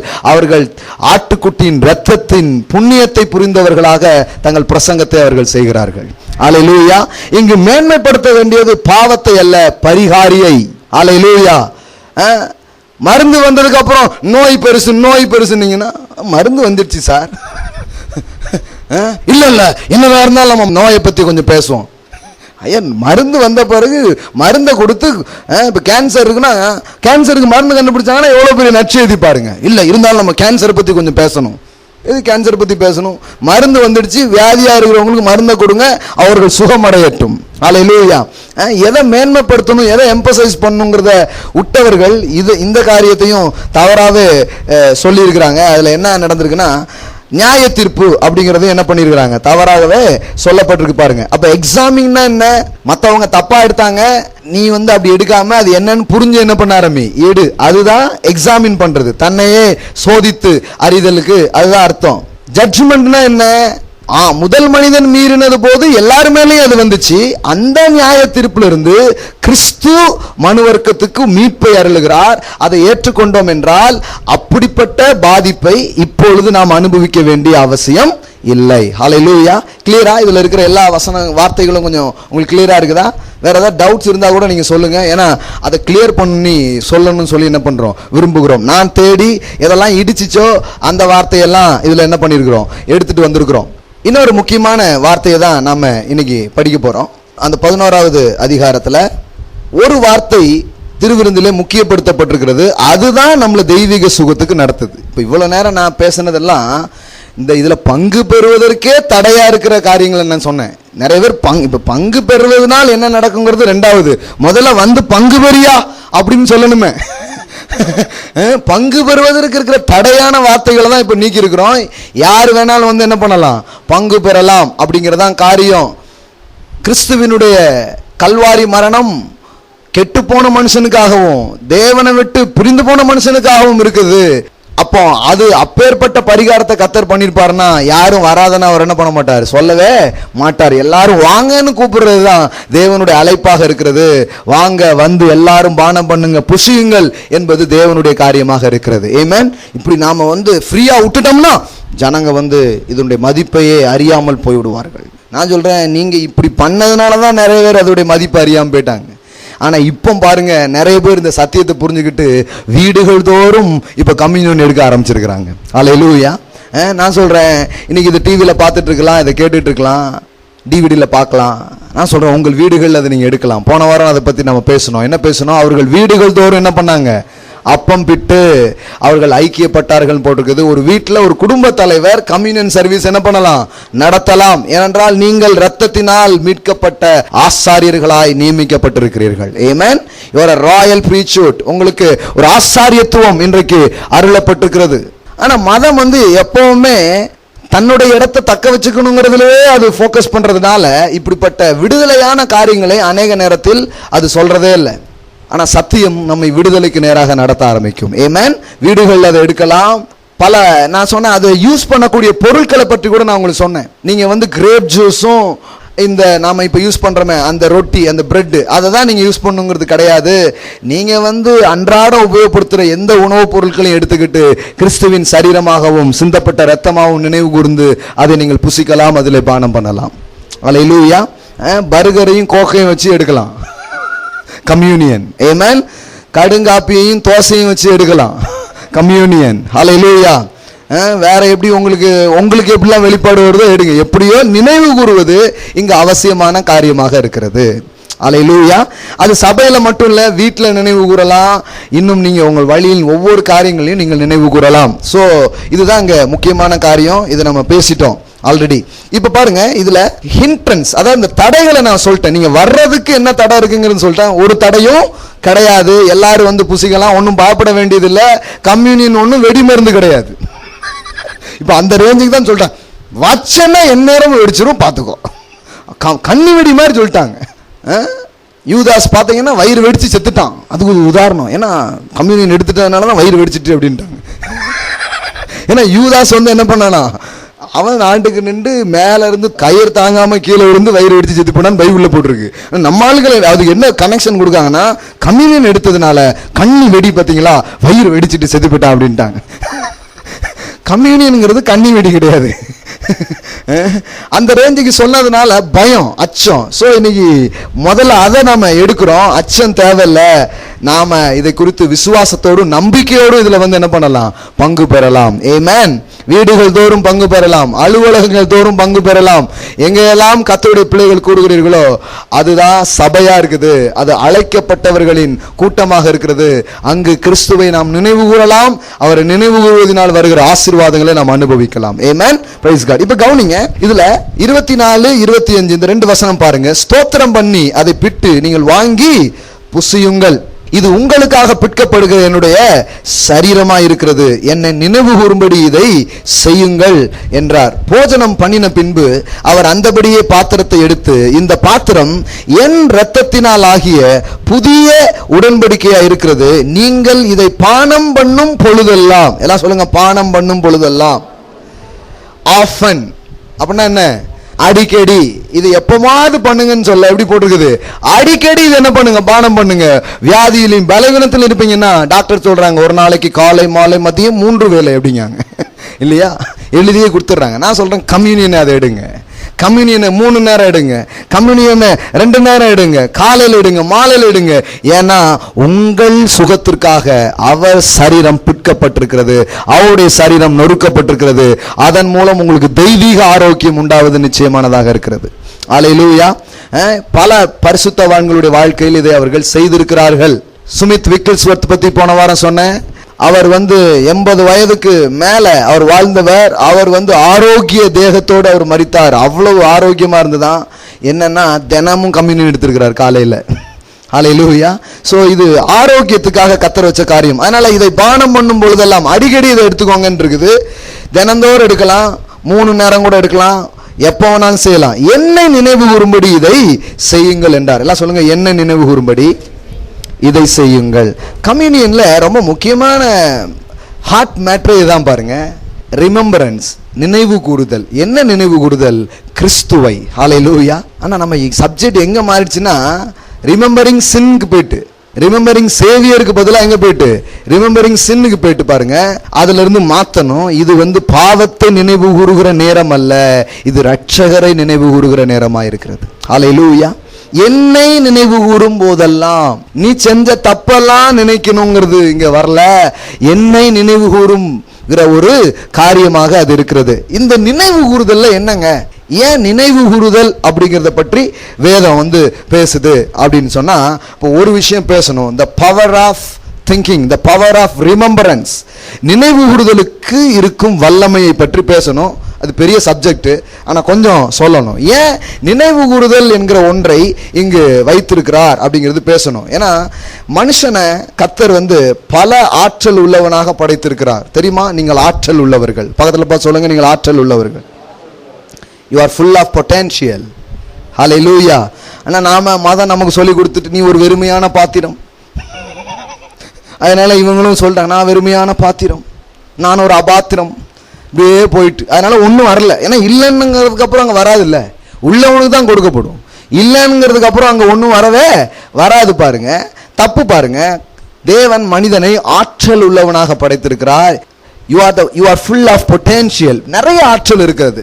அந்த ஆற்றல் இன்றைக்கு தவறாக பிரயோகம் பண்ணப்பட்டுக்கிட்டு இருக்கிறதே தவிர, ஆனால் ஆற்றல் இல்லாத மனிதன் என்று ஒருவரும் இல்லை. ஆனால் ஆற்றலை அறியாதவர்கள் என்று அநேகர் இருக்கிறார்கள். இல்லை சொல்லுங்க, ஆற்றல் இல்லாதவர்கள் யாரும் இல்லை, இது அறியாதவர்கள் அநேகர் இருக்கிறார்கள். சிலர் தவறாய் உபயோகிக்கிறவர்கள் அநேகர் இருக்கிறார்கள். ஆனா ஆற்றல் இல்லையா? எல்லாருக்குள்ளேயும் ஆற்றல் இருக்கு. பல விதமான ஆற்றல் இருக்கு. இதை பத்திலாம் பேசலாம். இது ஒரு பெரிய சப்ஜெக்டாவே பேசணும். நான் கொஞ்ச நாளைக்கு முன்னாடி பேசியிருக்கிறேன், பிசினஸ் பீப்புளுக்கு அதை பேசியிருக்கிறேன். உங்கள் ஆற்றலை வெளிப்படுத்துவது எப்படி அப்படின்னு பேசியிருக்கிறேன். அது ஒரு நார்மல் ரெக்கார்டிங்ஸ், அதனால இதை நாங்கள் வைக்கல. அது ஒரு லாங் சீரீஸ். பாருங்க, என்ன வகையான ஆற்றல்லாம் இருக்குது, அதை எப்படி கண்டுபிடிக்கிறது, அதை எப்படி வெளியே கொண்டு வர்றதுங்கிறதுலாம் அற்புதமான ஒரு காரியம். நிறைய ஆற்றல் இருக்குது. குறிப்பா இங்க நம்ம படிக்கிற ஒரு விஷயம் பாருங்க, த பவர் ஆஃப் திங்கிங். எல்லாம் சொல்லுங்க, நினைவு கூறுதலின் ஆற்றல். இன்னொரு ஆற்றல் பத்தி இருக்குது, த பவர் ஆஃப் ஸ்பீக்கிங், பேசுவதின் ஆற்றல். The power of believing, the power of believing, நம்புகிறதின் ஆற்றல். எல்லாம் சொல்லுங்க, நம்புகிறதின் ஆற்றல். ஒருத்தன் என்ன நம்புறானோ அது சாத்தியப்பட முடியும். ஏன்னா மனுஷனை கடவுள் அப்படிப்பட்ட ஆற்றலோடு என்ன பண்ணியிருக்கிறாரு, படைச்சிருக்கிறார். அது மாதிரி ஒரு மனுஷன் என்ன பேசுறானோ அதான் வாழ்க்கையில நடக்க முடியும். ஏன்னா பேசக்கூடிய ஆற்றல், பேசி ஒன்ன செய்யக்கூடிய ஆற்றல் உள்ளவனா கடவுள் மனுஷனை படைச்சிருக்கிறாரு. நம்ம வாழ்க்கைய நல்லா ஆராய்ஞ்சு பார்த்தா இது எல்லாத்தினுடைய ரிசல்ட்டாக தான் லைஃப் இருக்கும். ஆனால் நமக்கு தெரியாது. இதெல்லாம் நமக்கு சொல்லாதனால அப்படியே போயிட்டே இருக்கிறோம். ஏன் இப்படி ஆச்சு, ஏன் இப்படி வந்தது, இப்படி தான் நம்ம நினைப்போமே தவிர எது இதை ப்ரொடியூஸ் பண்ணிச்சுன்னு நமக்கு தெரியாது. சில நேரத்தில் வெற்றி கூட சிலருக்கு அப்படி நடந்துருது. அது ரொம்ப ஆபத்து. பாருங்க, எப்படி ஜெயிச்சோன்னே சிலருக்கு தெரியல. எப்படி ஜெயிச்சோம் ஒன்றும் தெரியல, அப்படியே உட்காந்துருக்குறாங்க. இல்லை, கரெக்டாக தெரிஞ்சதுன்னா ரொம்ப நல்லது. ஏன்னா தொடர்ந்து நீங்கள் ஜெயிக்க முடியும். ஹல்லேலூயா. பைபிளில் சொல்லியிருக்குது, மரணமும் ஜீவனும் நாவின் அதிகாரத்தில் இருக்கிறது, அதில் பிரியப்படுகிறவர்கள் அதன் கனியை புசிப்பார்கள், அவனவனுடைய வாயின் பலனால் அவனவன் வயிறு நிரம்பும். உங்க ஸ்பீக்கிங் உன்னை ப்ரொடியூஸ் பண்ணுது, ஒரு ஃப்ரூட்டை ப்ரொடியூஸ் பண்ணுது, ஒரு விளைவை அது ஏற்படுத்துகிறது அப்படின்னு வேதவசனம் சொல்லுது. அப்போ நாம் சிந்தித்ததின், பேசினதின், நம்பினதின் விளைவு ஈக்குவல் போட்டீங்கன்னா லைஃப். லைஃப்னா என்ன? What you think, what you believe, what you speak, what you decide, இது எல்லாத்தினுடைய ஈக்குவல் பண்ணீங்கன்னா தான் அதான் என்னது லைஃப். இப்படிதான் லைஃப், இதுதான் பிரின்சிபிள்ஸ். வாழ்க்கை எப்படி ஆகுது, காரியம் எப்படி நடக்குது நிறைய பேர் தெரியல. பாருங்க, நீங்க ராங்கா திங்க் பண்ணீங்கன்னா ராங்கா நடக்குது, ராங்கா பேசும்போது ராங்கா போகுது, ராங்கா தவறான நம்பிக்கைகள் வாழ்க்கையை கெடுத்து போட்டுரும். உனக்கு கணக்கு வராது அப்படின்னு எப்பவும் டீச்சர் சொல்லியிருப்பாரு. அப்பவுமே மைண்ட்ல போகணும், எனக்கு கணக்கு வராது. ஏன்னா அவன் என்ன நம்பிடுவானா, டீச்சரே சொல்லிட்டாங்களா எனக்கு வராதுன்ட்டு. அதனாலதான் எப்பவுமே உங்க கிரியேட்டர் என்ன சொல்றாருன்னு கேட்கணும். அவர் சொல்றாரு, உனக்கு வராததுன்னு ஒண்ணுமே கிடையாது, விசுவாசிக்கிறவனுக்கு எல்லாம் கூடும். இயேசு சொன்னார், nothing will be impossible for you. உங்களால் கூடாத காரியம் என்று ஒன்றும் இராது. எல்லாம் சொல்லுங்க, உங்களால் கூடாத காரியம் என்று ஒன்றும் இராது. இது கிரியேட்டருடைய வேர்டு. டீச்சருடைய வேர்டு என்ன? நிறைய நேரத்தில் அப்படி சொல்லியிருக்கலாம். ஆனால் நாம இந்த வார்த்தையினால் கட்டுப்படுத்தப்படுறதுக்கு வாய்ப்பு இருக்கு. சில நேரம் யாரோ சொன்னது, யாரோ பேசுனது, சில பாஸ்டர்ஸ் சொன்னது, அதெல்லாம் ஊழியக்காரங்க சொன்னது, இப்படிதான் நம்ம லிமிட் தான் நம்ம அப்படியே உட்கார்ந்துடுறோம். அதெல்லாம் தாண்டி தேவன் என்ன சொன்னாருங்கிறத வைத்து வாழ்க்கையை நிதானிக்க வேண்டியது அவசியம். ஓகே, நான் என்ன சொல்றேன்னா, லைஃப் எப்படி ப்ரொடியூஸ் ஆகுது, எப்படி வருது, இது எல்லாமே இதுக்கு பின்னாடி இருக்குது. நம்ம கிட்ட நிறைய ஆற்றல் இருக்கு. அதுல ஒரு முக்கியமான ஆற்றல் தான் த பவர் ஆஃப் திங்கிங். எல்லாம் சொல்லுங்க, பவர் ஆஃப் திங்கிங். இப்படி சொல்றாங்க, you are what you think. You are what you think அப்படின்னா என்ன? நினைக்கிறபடியே நீங்கள். எல்லாம் சொல்லுங்க, நினைக்கிறபடியே நீங்கள். You are what you think. நீங்க என்ன நினைக்கிறீங்களோ அப்படியே நீங்க இருக்கிறீங்க. நான் இது இந்த மாதிரி சப்ஜெக்ட்லாம் கொஞ்சம் நிறைய பேசுவேன் பாருங்க.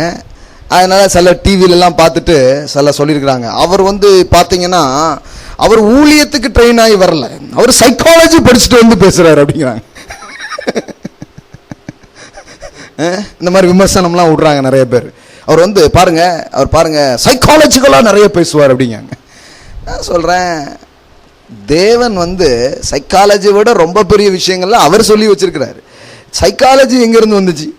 சைக்காலஜியை உண்டு பண்ண பெரிய பெரிய ஆட்கள் இருக்கிறாங்க. அதில் ரொம்ப முதன்மையானவர்னு சொல்லப்படுறவர் ஜேம்ஸ் ஆலன். அவர் இந்த மனோவியல் நிபுணத்தில் ரொம்ப முக்கியமான ஆள் ஜேம்ஸ் ஆலன். இந்த ஜேம்ஸ் ஆலன் ஒரு புக் எழுதியிருக்கார் பாருங்க. அந்த புத்தகத்து பேர் As a Man Thinketh. இந்த புக்குக்கு பேர் As a Man Thinketh தான். முதல் பேஜ் எடுத்து வாசித்தா அவர் சொல்றாரு, As a Man Thinketh அப்படிங்கிற இந்த கான்செப்டை நான் கிங் சாலமோன்ட்ட இருந்து கத்துக்கிட்டேன் அப்படிங்கிறாரு. அல்லேலூயா. கிங் சாலமோன் அது யாரு அப்படின்றாங்க. சாலமோன் ராஜா. நீதிமொழிகள் 23:7 பைபிள்ல திறந்து பாருங்க. உங்க கையில இருக்கிறது ரொம்ப பெரிய பொக்கிஷம். சரிங்களா? திரும்ப திரும்ப சொல்ல வேண்டியது நிறைய பேருக்கு. இதை வச்சு நீங்க பல 100 உலகங்களை உருவாக்கலாம். அவ்வளவு பெரிய விஷயம் இருக்குது. நீங்க அவங்க வாழ்க்கையின் காரியம்லாம் நத்திங், ஒண்ணுமே கிடையாது. இது என்னன்னு புரிஞ்சுக்கிட்டா நீங்க என்ன விரும்புறீங்களோ அதை உங்களால உருவாக்க முடியும். ஏன்னா எல்லாத்தையும் உருவாக்குறது இந்த வார்த்தை தான். அதுல பாருங்க 23:7 என்ன போட்டிருக்கு, வாசிங்க பார்க்கலாம். இருதயத்தின் நினைவு எப்படியோ அப்படியே அவன் இருக்கிறான். You are what you think. நீங்கள் எப்படி நினைக்கிறீர்களோ அப்படியே இருக்கிறீர்கள். இது பைபிள்ல இருக்குதுங்க. உடனே சைக்காலஜி அப்படின்ட்டு போயிடுறாங்க. இல்ல, இயேசு பிரசங்கம் பண்ணும்போது என்ன பண்றாரு? மனம் தான் சொன்னார். மெட்டானோயா, சேஞ்ச் யுவர் திங்கிங் அப்படின்னாரு. இயேசு தான் பேசினார். இன்னைக்கு நம்ம ஏதோ நவீன கண்டுபிடிப்புல யாரோ ஒரு மோட்டிவேஷனல் ஸ்பீக்கர் சொன்ன வேர்டுன்னு நம்ம நினைக்கிறோம். நோ, இது பைபிள்ல இருக்குது. பைபிள்ல இருக்குது. எத்தனையோ 1000 வருஷங்களுக்கு முன்பாக சாலமன் என்கிற மகா பெரிய ஞானி மூலமா தேவன் அதை வெளிப்படுத்தியிருக்கிறார். As a man thinketh, so is he.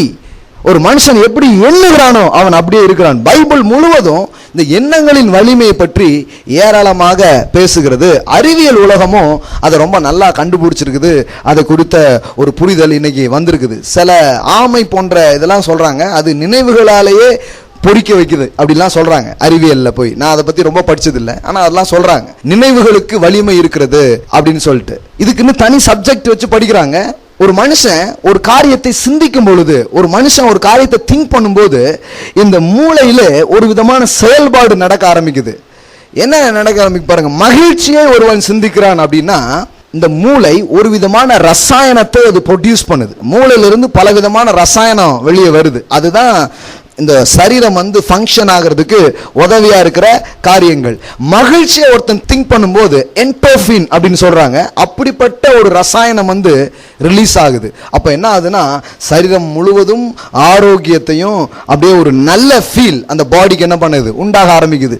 அதே மாதிரி ஒரு மனுஷன் துக்கத்தை, கவலையை இந்த மாதிரி திங்க் பண்ணனா அது வேற மாதிரி ஒரு ரசாயனத்தை ப்ரொடியூஸ் பண்ணி உடம்பிலே சில பாதிப்பை அது என்ன பண்ண ஆரம்பிக்குது, உண்டாக்க ஆரம்பிக்கிறது. அப்போ உங்கள் நினைவுகளுக்கு வலிமை இருக்கிறது. எல்லாம் சொல்லுங்க, எண்ணங்களுக்கு, நினைவுகளுக்கு வலிமை இருக்கிறது.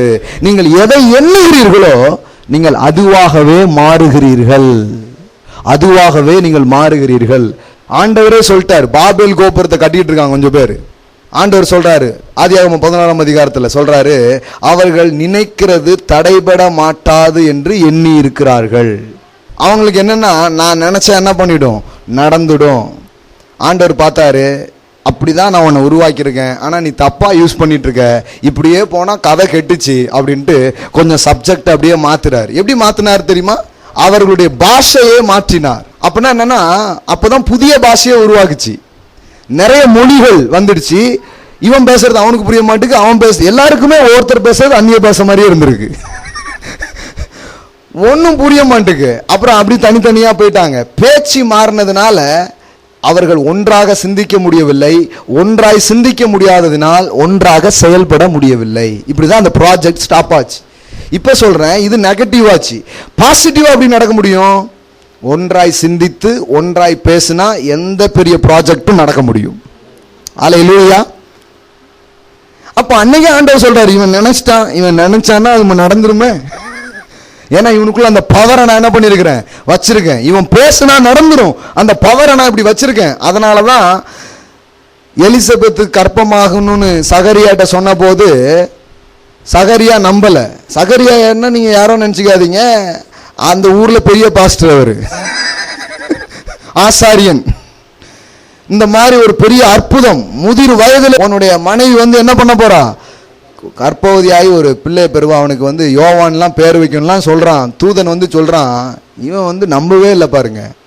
ஆண்டவர் பார்த்தாரு, எப்படியோ கிறிஸ்து வர்றதுக்கு முன்னாடி யாரு வரணும், யோவான் வழியை ஆயத்தம் பண்ணும், அப்பதான் கிறிஸ்து வர முடியும்.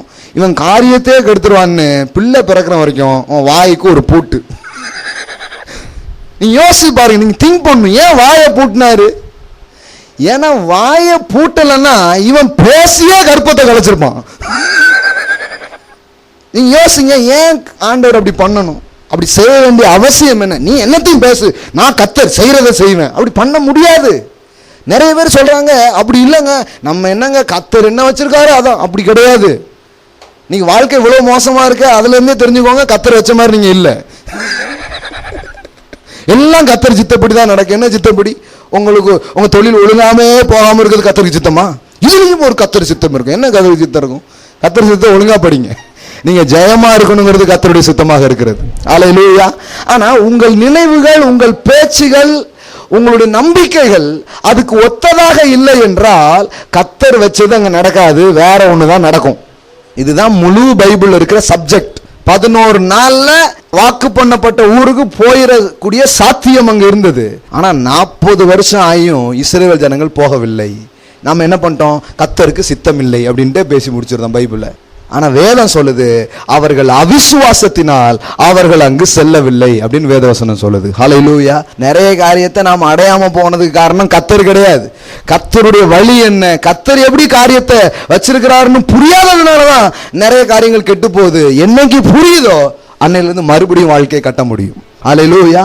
எல்லாம் சொல்லுங்க, தேவன் எனக்கு நம்புகிற ஆற்றல், பேசுகிற ஆற்றல், சிந்திக்கிற ஆற்றல் அவர் தந்திருக்கிறார். பரிசுத்த ஆவியானவரும் தேவ வார்த்தையும் உங்கள் வாழ்க்கையில வரும் பொழுது இந்த ஆற்றல்கள் ரொம்ப கரெக்டான டைரக்ஷன் நோக்கி போகும். ஆற்றல் நல்லது, ஆனா அது ஒழுங்குபடுத்தப்படவில்லை என்றால் அது தப்பான இடத்துக்கு போயிடும். இந்த ஆற்றல் இருக்குது. நிறைய பேர் இது தப்பாலாம் யூஸ் பண்றாங்க, எக்ஸ்ட்ரீமா யூஸ் பண்றவங்களாம் இருக்கிறாங்க. உங்களுக்கு தெரியுமா, பேசியே என்ன வேணாலும் பண்ண முடியும். எண்ணங்களை மிகப்பெரிய அளவில் கொண்டு போய் வேற ராங்கான விஷயங்கள்லாம் ப்ரொடியூஸ் பண்ண முடியும்.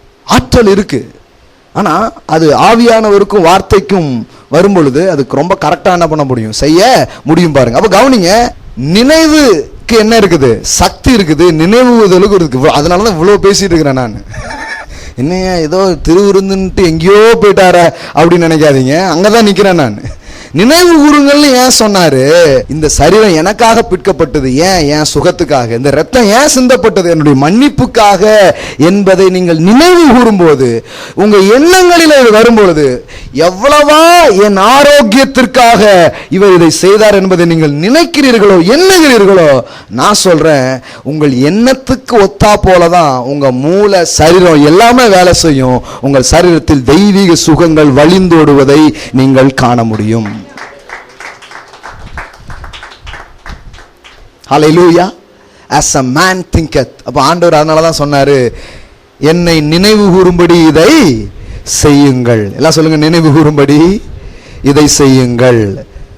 அப்போ இந்த திங்கிங் நீங்க என்ன பண்றீங்கன்னா, இந்த கம்யூனியன் உங்களுக்கு ரொம்ப ஹெல்ப் பண்ணுது. நீங்க திங்க் பண்றதுக்கு ஏதாவது ஒன்று வேணும் இல்லைங்களா? சும்மா எப்படி திங்க் பண்றது, அப்படியே மோட்டை பார்த்துட்டே உட்கார முடியாது இல்லையா? ஏதோ ஒன்று தேவை திங்க் பண்றதுக்கு இல்லைங்களா? சிலர் என்கிட்ட கேட்குறாங்க, பிரதர் நீங்க அந்த தியானத்தை பத்தி சொல்றீங்களே, தியானம் பண்றது எப்படி? அன்னைக்கு ஒருத்தங்க கேட்டாங்க, தியானம் பண்ணுகிறது எப்படி? நல்லா பேசியிருக்கீங்க, இரவும் பகலும் தியானித்து கொண்டுருன்னு சொல்லுதீங்க, அது எப்படி பிரதர் பண்ணணும் அப்படின்னு கேட்டாங்க. நான் டைம் இல்லை பாருங்க, ரொம்ப ஷார்ட்டாக சொல்லணும். நான் சொன்னேன், ஏம்மா கவலைப்படுவீங்களா அப்படின்னு கேட்டேன். என்ன பாஸ்டர், அதெல்லாம் நிறைய படுவேன் அப்படின்னுச்சு. அதே தான், தியானம்னா வேற ஒன்றுமே கிடையாது. உங்கள் பிரச்சனையை நினச்சி கவலைப்படுவீங்களா? இப்போ அதே மாதிரி கர்த்தருடைய வார்த்தையை நினச்சிக்கிட்டே இருந்தீங்கன்னா அதுக்கு பேர் தான் தியானம். கவலைப்பட தெரியுறவங்க எல்லாருக்கும் தியானிக்க தெரியும். ஹல்லேலூயா. புரியலையா? சில பேர் அது எனக்கு அந்த பயிற்சியே எனக்கு இல்லை பிரதர். இல்லையே, அது இருக்கு. அந்த தியானம் என்கிற சக்தியை, அந்த பிரமாணங்களை இப்ப தப்பா யூஸ் பண்ணிட்டு இருக்கீங்க. அதுவும் ஒரு ஆற்றல் தான். தியானிக்கும் ஆற்றல், சிந்திக்கும் ஆற்றல், நினைவுகூரும் ஆற்றல். நீங்க யோசித்து பாருங்க, நீங்க எதை ஆழமா திங்க் பண்றீங்களோ அது அப்படியே ப்ரொடியூஸ் ஆகுது உங்க லைஃப்ல. அதை நீங்க அட்ராக்ட் பண்றீங்க உங்களை அறியாமலேயே. அப்புறம் ஏன் இப்படி ஆச்சு, அப்புறம் ஏன் இப்படி நடந்துச்சு அப்படிம்பாங்க. இல்லை, நீங்க தான் அதை போட்டு ஆழமா திங்க் பண்ணீங்க. அப்போ பாருங்க, இந்த நினைவுகளில் உடம்புகளில் ரசாயன கூறுகள் எல்லாம் வெளிப்படுகிறது. எக்ஸாமுக்கெல்லாம் போகும்போது பாருங்க, சிலருக்கு அந்த ஃபியர், அந்த பயம் அதெல்லாம் மனசுல நிறைஞ்சிருக்கும் போது வேற மாதிரி ரசாயனம் ப்ரொடியூஸ் ஆகுது பாருங்க. படிச்சது கூட மறந்து போயிடும். ஏன்னா பயம் அப்படியே அதெல்லாம் ஆப்ரேட் ஆகும் பாருங்க. ஆனா அது வேற மாதிரி ரசாயனத்தை ப்ரொடியூஸ் பண்ணுது. அதனால என்ன ஆயிடுதுன்னா வேற மாதிரி ஆயிடுது பாருங்க காரியம். அப்போ கரெக்டா. அதனாலதான் நான் எப்பவுமே இந்த சக்சஸ் சீரீஸ்ல ஒன்று பேசியிருக்கிறேன். முதல்ல ஜெயிக்க வேண்டியது இங்கதான். ஹல்லேலூயா. நீங்க முதல்ல வெற்றி பெறணும்னா உங்கள் எண்ணத்தில் வெற்றி பெற வேண்டும். சில கேட்காங்க எதில் வெற்றி பெறணும். நான் சொல்றேன், எண்ணத்துல ஜெயிச்சா எல்லாத்திலையும் ஜெயிக்கலாம். ஹல்லேலூயா. எண்ணத்துல ஜெயிச்சா எல்லாத்துலயும் என்ன பண்ண முடியும்? ஜெயிக்க முடியும். பாருங்க, இதெல்லாம் ரொம்ப முக்கியம். பாருங்க, இன்னைக்கு காலையில நான் பேப்பர் வாசிட்டு இருக்கும்போது ஒரு பிரபல குத்துச்சண்டை வீரர் ஒருத்தர் முகமது அலி மரித்து போனார் அப்படின்னு போட்டிருந்தாங்க. அதில் அவருடைய கோட்டிங்ஸ் ஒன்று போட்டிருந்தாங்க. நான் எப்போவுமே இந்த கோட்டிங்ஸ்லாம் படிக்கிறது எனக்கு ரொம்ப பிடிக்கும். அவர் அதில் போட்டிருந்தாது, கற்பனை இல்லாதவன் சிறகுகள் இல்லாத மனிதன் அப்படின்னு போட்டிருந்தது. கற்பனை இல்லாதவன் சிறகுகள் இல்லாத மனிதன் அப்படின்ட்டு. அப்போ ஒரு மனுஷனுக்கு எந்த அளவுக்கு சிந்திக்கவும் கற்பனை செய்கிற ஆற்றல் வேலை செய்தோ அந்த அளவுக்கு தான் அவன் உயர பறக்க முடியுங்கிறார் அவர். இது வெற்றி பெற்ற எல்லாருமே இதுதான். அவங்க நீ நோண்டி பார்த்தீங்கன்னா இதுதான் உள்ள இருக்கும்.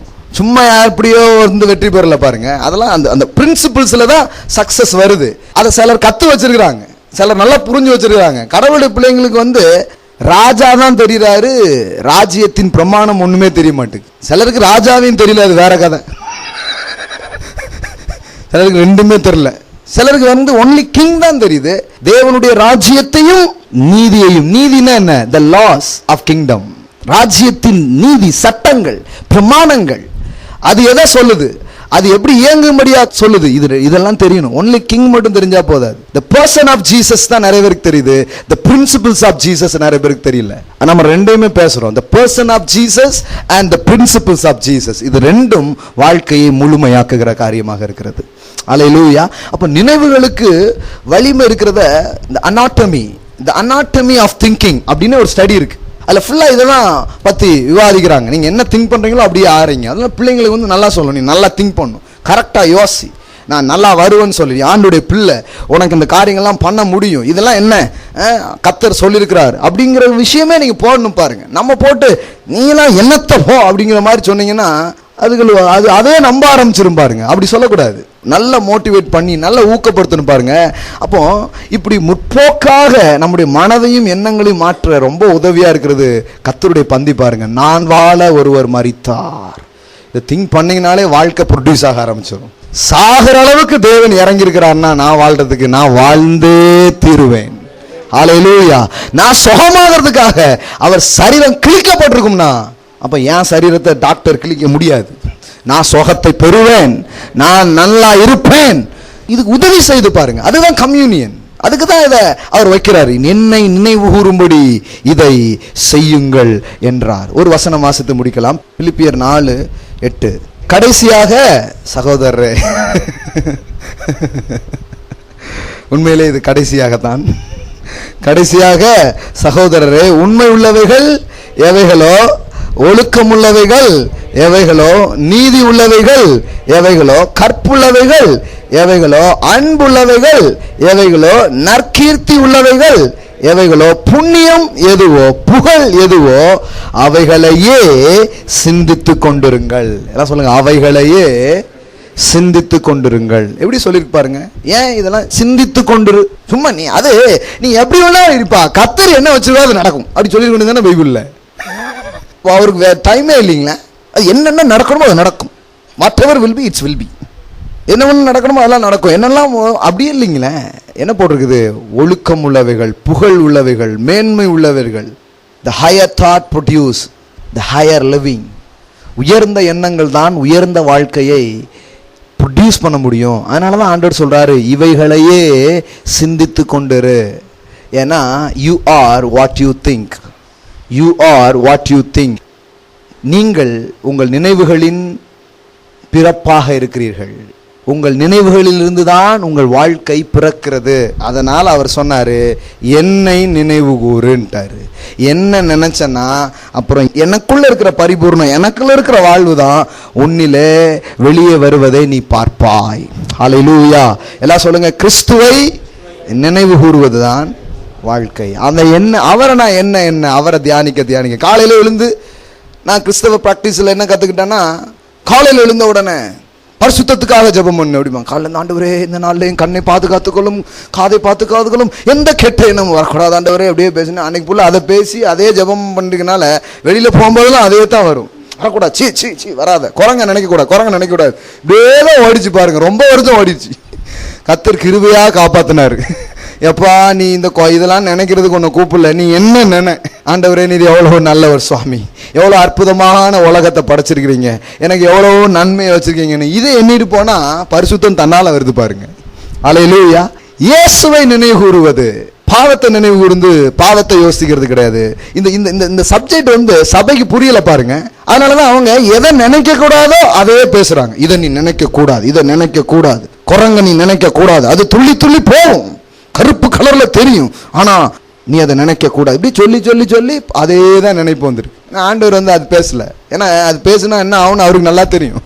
அதனால அவர் சொல்றாரு, என்னை நினைவு கூறு அப்படின்னாரு. ஹல்லேலூயா.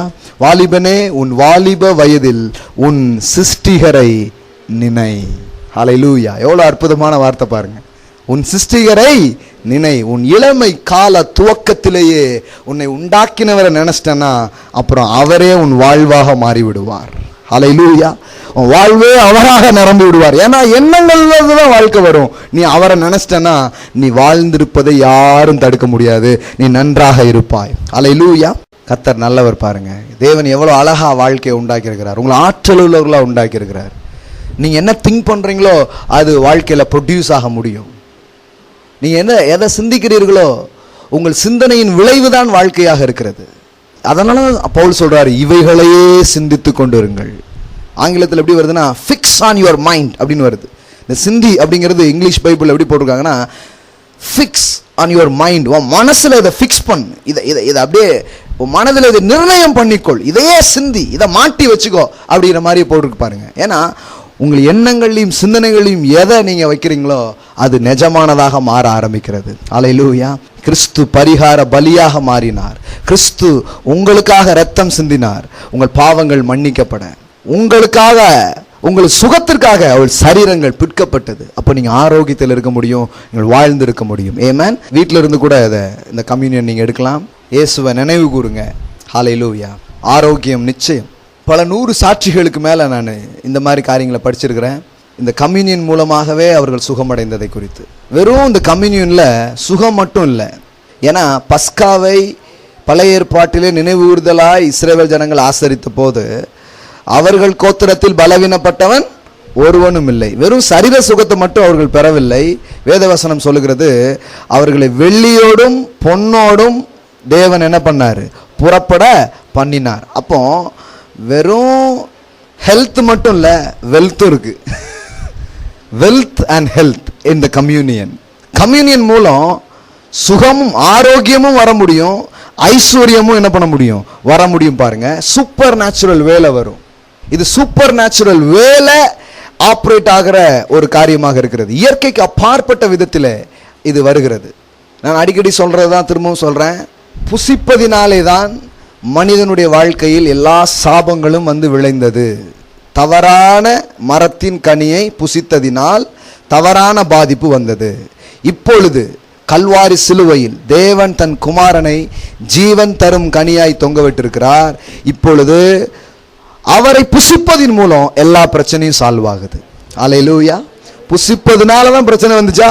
எல்லாரும் ஆமாங்க, அதை மட்டும் அந்த பழத்தை சாப்பிடலன்னா நாம இப்படி இருப்போமா அப்படிங்காங்க.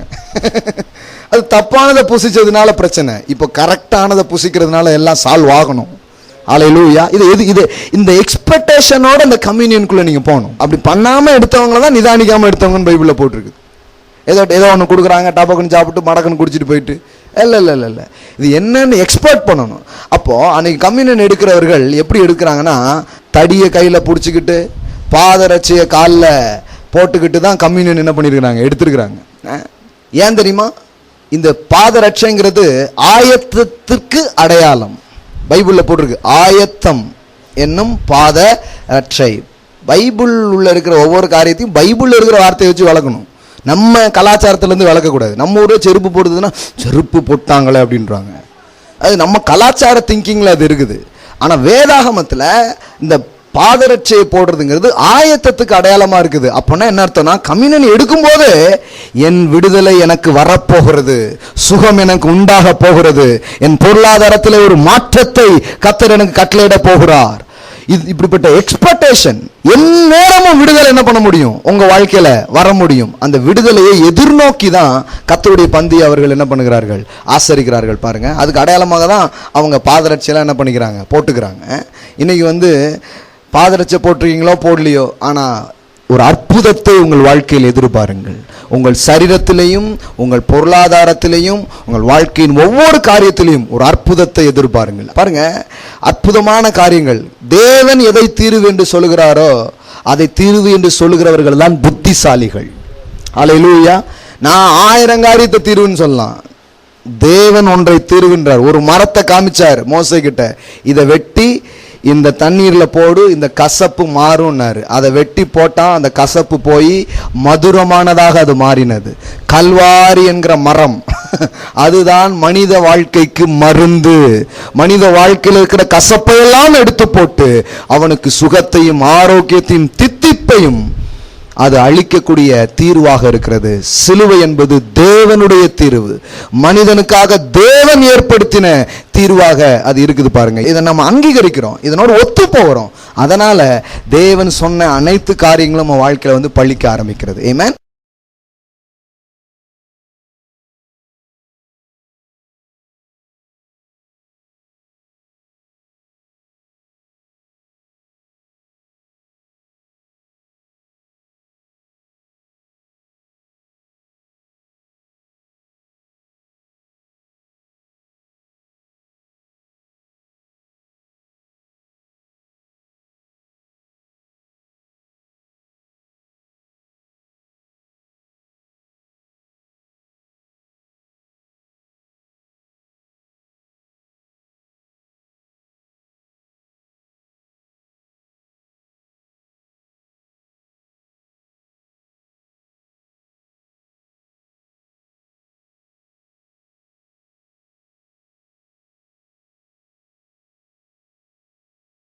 எல்லாரும் சொல்லுவோம், இந்த அப்பம் எனக்காக பிற்கப்பட்ட இயேசு கிறிஸ்துவின் சரீரமாக இருக்கிறது.